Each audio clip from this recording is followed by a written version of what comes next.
Hi everybody, I'm really excited to share today about the presentation, Decade of the Rosary. And I'll start with something that happened quite a few years ago. I have a really good friend that had come back to the church after being gone for a long time. And we were out in front of the school area waiting to pick up our kids, and we were both there a little early. And she said, "Hey, how about if we pray a rosary together?" I was like, "Sure, that sounds great."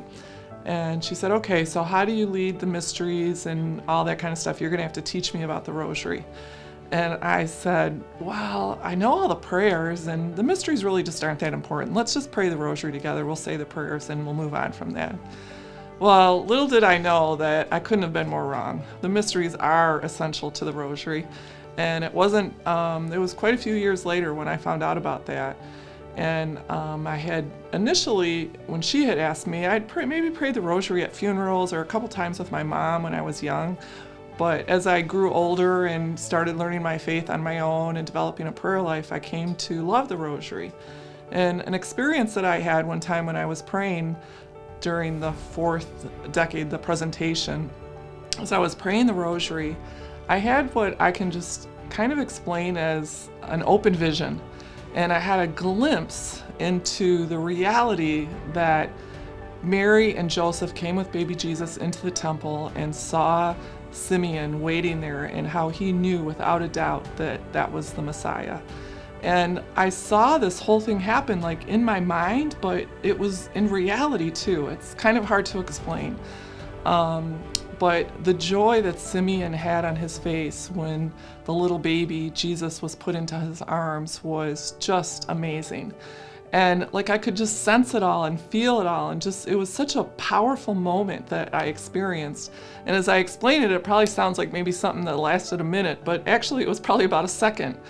But the intensity of it and the reality of it just showed me the power of the rosary. That in reality there is something on the other side of the prayers that we are having that are reaching into heaven. And that as we move into these mysteries, like what a beautiful experience that we can have, experiencing the life of Jesus in many ways. And so the mysteries are very important, that we should spend time in meditation and prayer and just asking Jesus to show us what he wants us to know about each mystery. So for this one, I saw the crazy faith of Simeon.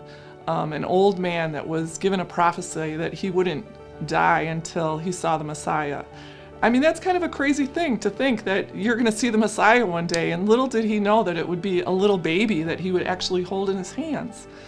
And so that was just always something really powerful to me, to think, boy, I would love to have the faith of Simeon. I would love to have that crazy faith to know that when God promises me something, that it's going to happen. So leaning into that a little bit more, I had an opportunity to go on a pilgrimage, and we were actually going to be going to the church where Simeon's tomb was. And we knew that we might not be able to get into the church, but as a group we hoped that we would actually have a mass there. And we had also heard that occasionally, not occasionally, but on the feast day of Simeon, they actually open the tomb, and part of his body is incorrupt, and there's this miraculous oil that weeps from his body. So we, of course, had hoped that we would get in there and get to his tomb and all that kind of stuff. Well, when we arrived at the church, for sure it was locked. And so a group of us started praying the joyful mysteries, and just having that faith that, somehow, some way we would be able to get into that church. And as we started to pray the fourth mystery, up walks a priest, and he had a key to the church, and he couldn't speak English very well, but we did our best at trying to explain why we were there. And he was very joyful to receive us, and he brought us in and said that we could have a mass there, and we were able to go by the tomb. And a little while later, he came up and grabbed one of the young men that were with us and kind of motioned him to come with him. And then he invited all of us over by the tomb, and he ended up opening up the tomb, which was a real heavy top. And we were actually all able to process by and see Simeon and see this weeping oil that's going out there.